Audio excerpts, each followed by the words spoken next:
प्यार में हुए इस तरह पागल कि दूसरे ज़िले से आके राजधानी में लूट जैसी घटना को देने लगे अंजाम। गोमती नगर की पुलिस ने बहुत सराहनीय कार्य किया है और इस पूरे प्रकरण में 2 लड़कों को गिरफ्तार किया है और 1 लड़की को गिरफ्तार किया है। ये दोनों लड़के और ये लड़की ये सब गाजीपुर ज़िले के रहने वाले हैं और पिछले 1 माह पूर्व ही इस जनपद में गोमती नगर में विनय खंड में एक किराए के मकान में रहने आए थे और इनके द्वारा वहाँ से, चूँकि गाजीपुर में इनके खिलाफ़ ऑलरेडी 3-4 मुकदमे पंजीकृत हैं, तो वहाँ से यहाँ आकर के इनके द्वारा ये अपराध कारित किया जाने लगा, क्योंकि गोमती नगर की पुलिस ने यहाँ के जितने भी अपराधी थे उनको पकड़ के जेल भेज चुके हैं।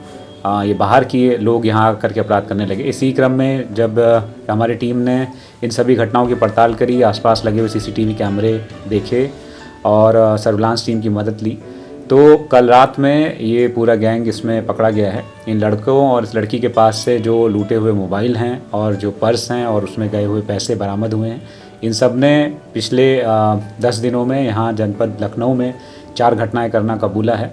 अपने साथ में ये एक अपाचे काले रंग की बाइक लेकर के आए थे जो गाजीपुर में इनके पास थी उसी से अपराध कारित कर रहे थे। दिसंबर में पूर्वांचल टोल से ये बाइक नीचे हमारे यहाँ आई है, तो पिछले 1 महीने में ही इन्होंने सब वहाँ से आकर के यहाँ अपराध करने की घटनाएं शुरू करी, लेकिन किंतु थाना गोमती नगर की पुलिस ने एसीपी साहब के नेतृत्व में बहुत अच्छी कार्रवाई करते हुए इन सब को गिरफ्तार कर लिया और आगे से ये कार्रवाई, इस तरह की कोई घटनाएं यहाँ नहीं कर पाएंगे। सर, शिवम खातून जो है इसकी क्या भूमिका इसमें रहती है और जो खुशी खातून है और शिवम और हिमांशु जो है, इन लोगों के से ताल्लुक कैसे इसका हुआ? मुख्य रूप से शिवम और जो लड़की है ये रिलेशनशिप में है और ये गाजीपुर थाने में, जनपद गाजीपुर में एक ही थाना भावरकोल के अंतर्गत रहते हैं। वहीं पर ये एक दूसरे के संपर्क में आए थे, गर्लफ्रेंड बॉयफ्रेंड थे, जिसमें इसके संबंध में जो लड़की है उसके पिता ने भावरकोल में एक मुकदमा भी 363-66 का लिखाया था, जिसमें बाद में लड़की ने अपने बयान दिए कि मैं अपनी मर्ज़ी से गई थी, इस वजह से शिवम राय के ऊपर कोई कार्रवाई नहीं हो पाई। लेकिन ये रिलेशनशिप में थे और लड़की वहाँ से फिर अपने बॉयफ्रेंड के साथ में भागकर यहाँ आ गई और यहाँ पर दोनों लोग बॉयफ्रेंड गर्लफ्रेंड साथ में लिव इन रिलेशनशिप में रह रहे थे। और जो पूर्व की घटनाएं थी जो शिवम राय ने वहाँ करी थी अपनी गर्लफ्रेंड के लिए, वो हिमांशु यादव के साथ में मिलकर के गाजीपुर में संभावनाएं कम है और लखनऊ में संभावनाएं ज़्यादा हैं, तो यहाँ अपराध करने का इनका मुख्य प्लान। सर, ये 3 ही लोग अपराध करते हैं, इनके साथ और भी लोग हैं?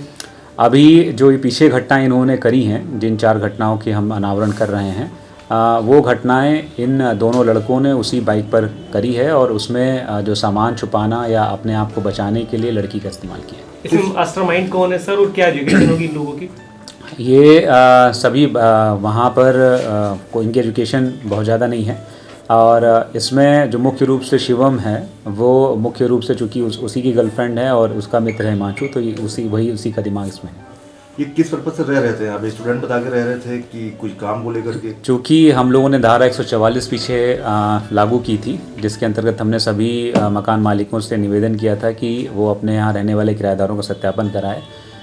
लेकिन जैसी जानकारी हमें हुई है कि ये विनय खंड में जिनके यहाँ रह रहे थे उनके द्वारा ये सत्यापन नहीं कराया गया, ना ही इनके बारे में पूछताछ की गई और उन्होंने यहाँ आकर के अपराध करना शुरू किया, तो धारा 144 का उल्लंघन है। इसके संबंध में जो भी वैधानिक कार्रवाई है वो थाना गोमती नगर से हमने शुरू कर दी है। तो क्या सर, जो किराएदार मकान मालिक, वैधानिक कार्रवाई के प्रारंभ हम कर रहे हैं।